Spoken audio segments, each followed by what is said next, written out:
On se dit tout, ravi de vous retrouver, l'émission qui déshabille les décideurs pour découvrir leur parcours, leurs histoires, leur destin même parfois. Et j'accueille Rémi Bettier.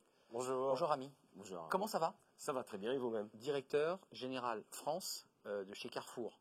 On se dit tout? On se dit tout. Allez, c'est parti.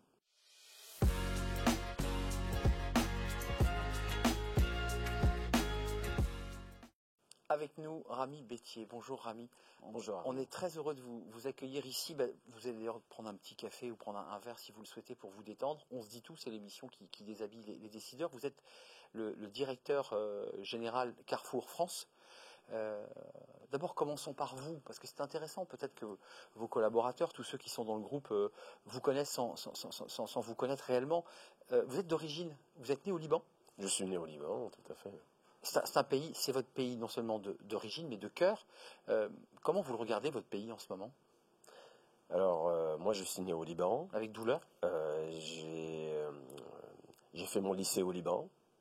Et à la fin de mon lycée, grâce au classement que j'ai obtenu, vous étiez un bon élève? Ça m'a donné l'opportunité d'obtenir un visa et une bourse pour rejoindre mon pays d'adoption, mon pays de formation, qu'est la France. Je suis arrivé en France en 1993, dans la ville de Compiègne.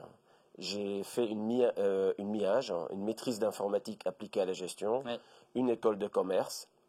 Et à la fin de mes études, j'ai rejoint Carrefour pour faire un stage de fin d'études. C'est un bébé Carrefour, en fait. Je suis un bébé, je suis un vrai bébé Carrefour. J'ai fait un stage de 5 mois chez Carrefour. Et pendant mon stage, j'avais une responsabilité sur une catégorie de produits à gérer. Et on m'a donné ce qu'on appelait à l'époque un cadencier, une feuille A3. Il fallait prendre les produits un par un, avec un crayon et une gomme. Il fallait commander la quantité. C'était quoi? C'était fruits et légumes? C'était quoi? Alors, pour moi, c'était les aliments pour animaux. Animaux, d'accord. La pet food. À l'époque, le pet food. Et donc, j'ai passé le premier jour 3 heures, le lendemain, j'ai passé 2h50. Je dis, c'est pas possible, on va pas continuer comme ça.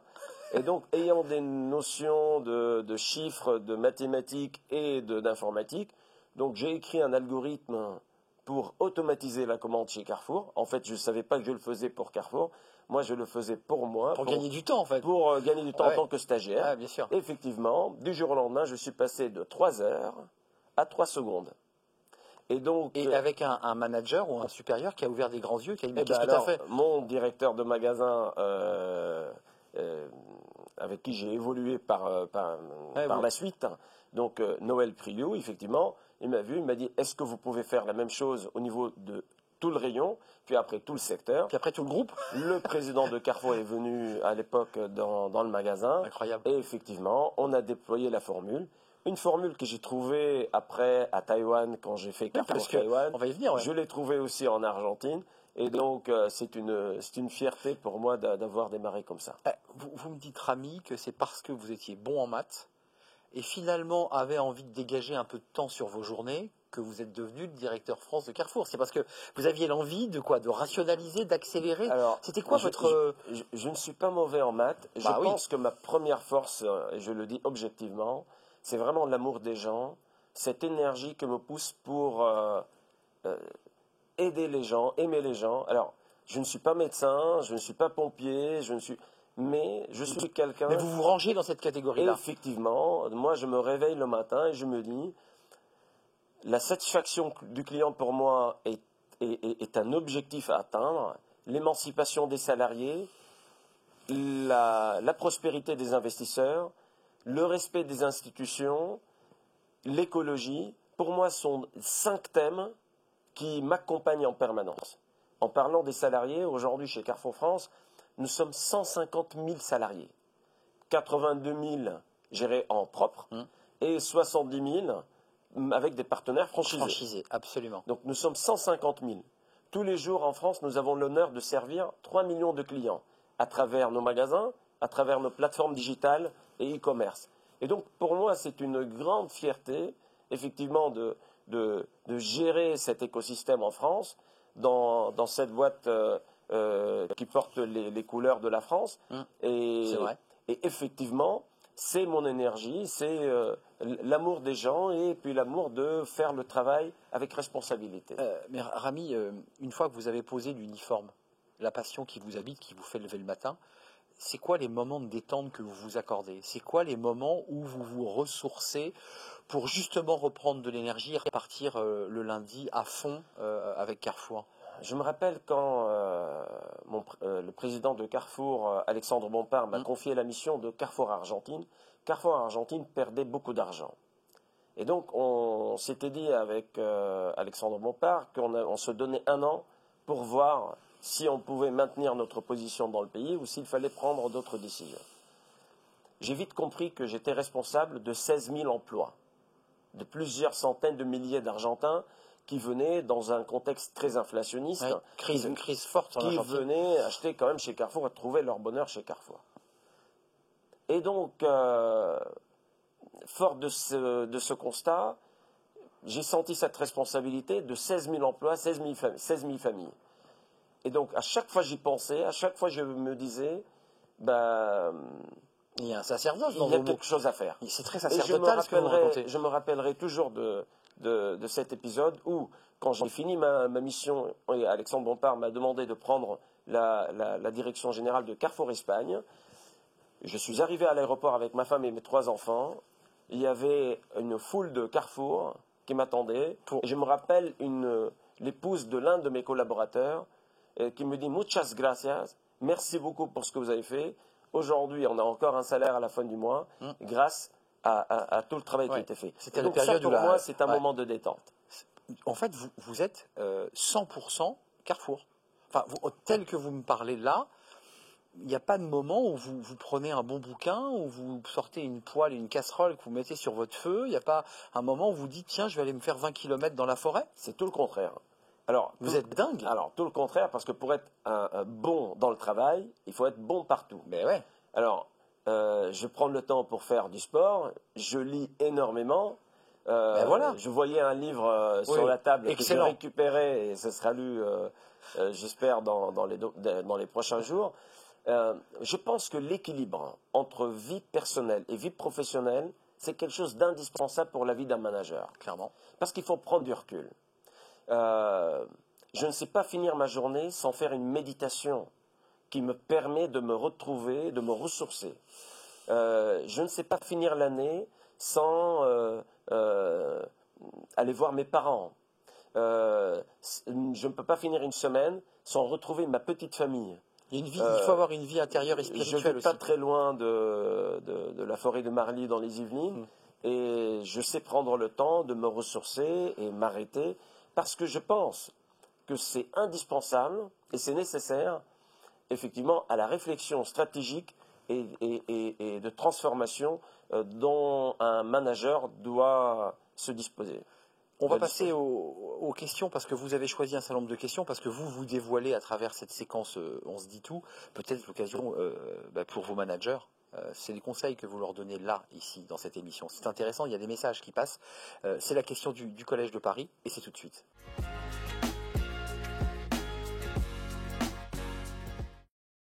La question Collège de Paris, Rami Bati, quelle proposition pour sortir du système élitiste français? Parce que c'est intéressant, vous avez évoqué tout à l'heure l'idée d'être le meilleur et dans une forme d'équilibre vie perso, vie privée et vie professionnelle, à savoir comment réduire les inégalités d'insertion à niveau de diplôme équivalent et favoriser l'égalité des chances. C'est la question que vous avez choisie. J'utiliserai le mot équilibre. Moi, je pense qu'il faut tout dans un pays, il faut tout dans un écosystème. Il faut l'élite et il faut aussi la passion, il faut tout type de personnes justement pour construire un pays, pour construire une entreprise. Et la beauté de l'entreprise, la force de l'entreprise, c'est l'inclusion et la diversité, effectivement. Elle fait grandir. Hommes, femmes, intelligence de la rue, intelligence de l'école, élite et expérience opérationnelle.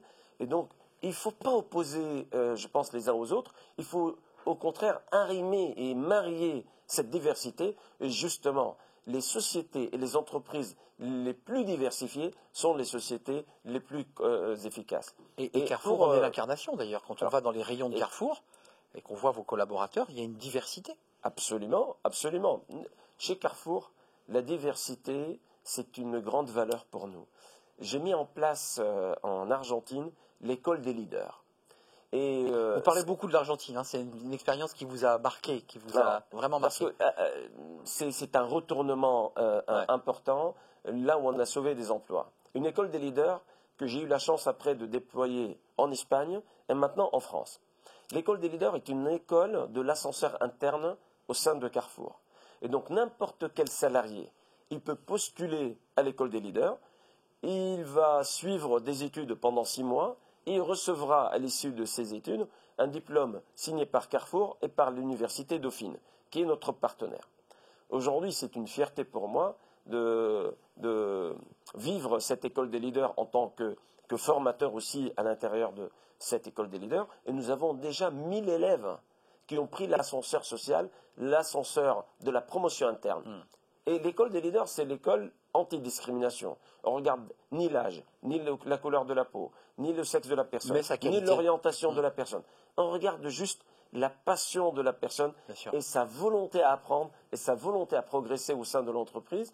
Et nous, on vient lui donner l'outil, le moyen et le sentiment d'appartenance qui lui permettent de prendre des ailes et de progresser au sein de l'entreprise, comme je l'ai fait. On passe, si vous en êtes d'accord, Rami, à la question Anjaro, la start-up qui vous aide à gérer de manière agile vos remplacements, pour faire face tout simplement aux sous-effectifs. C'est la question Anjaro.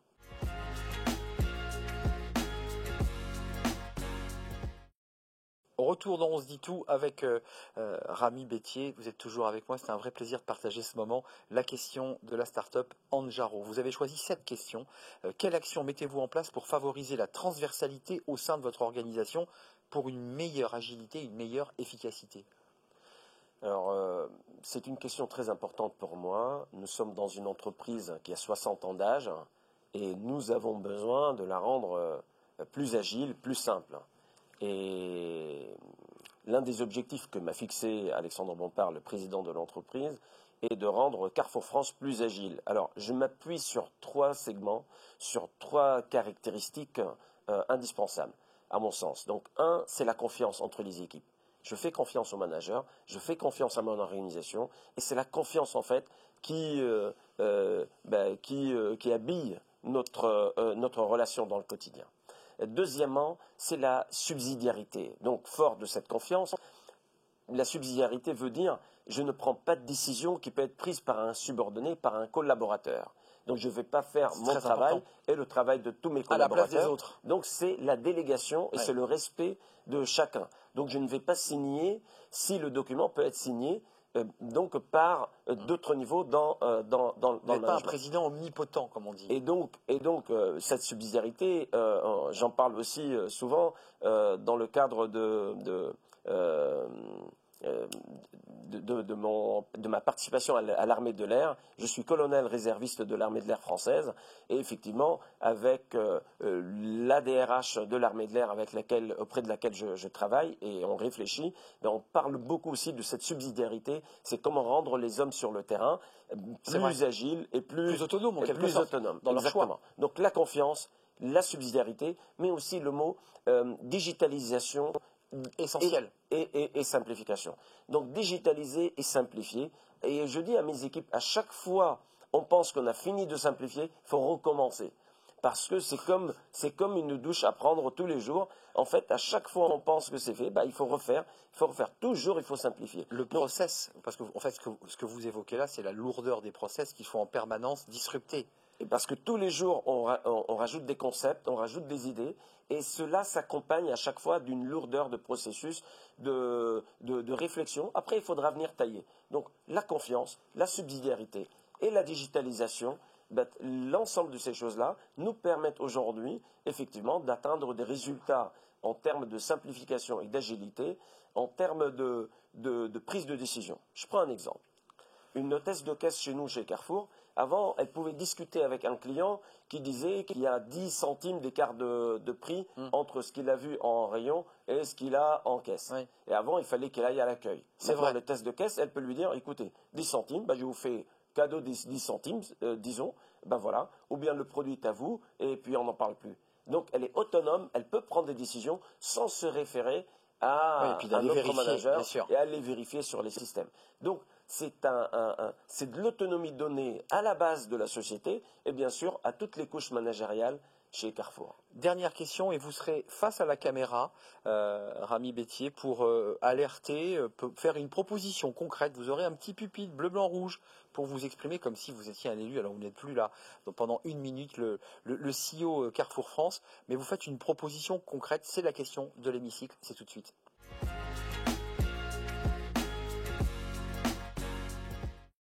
Rami Bettier, on vous écoute, votre proposition, votre idée, votre réforme peut-être, face caméra pour l'hémicycle.